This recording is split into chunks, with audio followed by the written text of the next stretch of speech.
Being in college can be very stressful, but there are many things that you can do that can help you combat that stress. And in this video, I'm going to share some strategies with you that you could possibly use to manage the stress.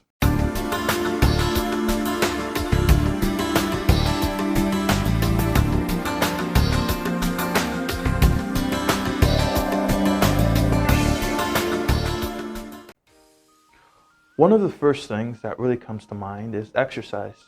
Exercise has just been proven to be an effective strategy for combating stress. Now, when you exercise, you don't really have to go to the gym. You could just maybe do 40 push-ups in your room, maybe jog in place in your room for a few minutes, or do bodyweight exercises, maybe yoga. Just anything is enough to really get that blood flowing, which then will produce endorphins in your body, which will help just keep your mood more stable. Another thing I have in mind is you really want to try and maintain your friendships in college, because oftentimes we all just get very busy with the workload, the sports that we're doing, work, and sometimes the friends we have, we kind of neglect spending time with them.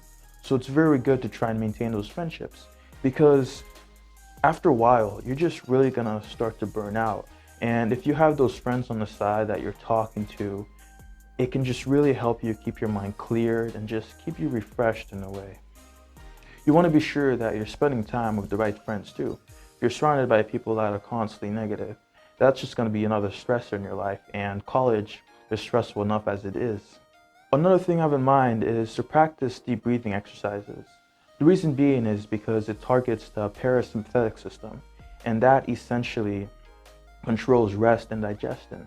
I myself use it every now and then, and I find afterwards I just feel much calmer, and it just makes me just want to lay down and do nothing the whole day, which is not good. So you really kind of have to snap out of that mentality after you're calmed down and go do the things that you need to do.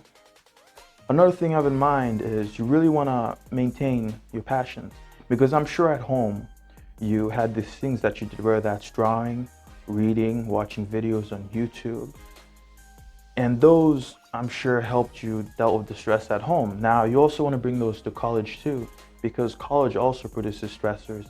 And it's good to have that outlet that you can go in to just pull yourself away out of the reality you're in. I myself, I use exercise for that. And I also like to read, so that also pulls me from the reality.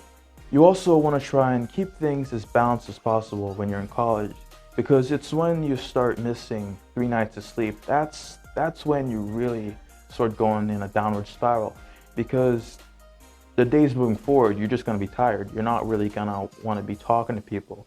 You're not going to want to do schoolwork because you're just way too tired. You don't have the energy. So it's very good to try and balance that sleep, balance exercise, balance partying, Like, there's really nothing wrong with partying if you manage it right, If you party once a week, you're fine. But if you're partying 5 days back to back, that's not going to work out too good for you. And you came to college to do well, so you might as well make the use of the time that you've been given. In college, our self-talk can sometimes get skewed a bit. And you should just keep in mind that that's fine, like you're not going to always be believing in yourself, because a lot of us, we're taking some pretty hard classes, and when the mind starts chattering, just know that you're doing the best you can. It's not like you're aiming towards failure. You're trying to push forward. So when that self-talk comes, just don't really focus too much on it. Focus on progressing forward, and everything will work out in the end. Overall, the stress that college brings can be very manageable, and I hope some of the things I mentioned can help you manage that stress a lot easier.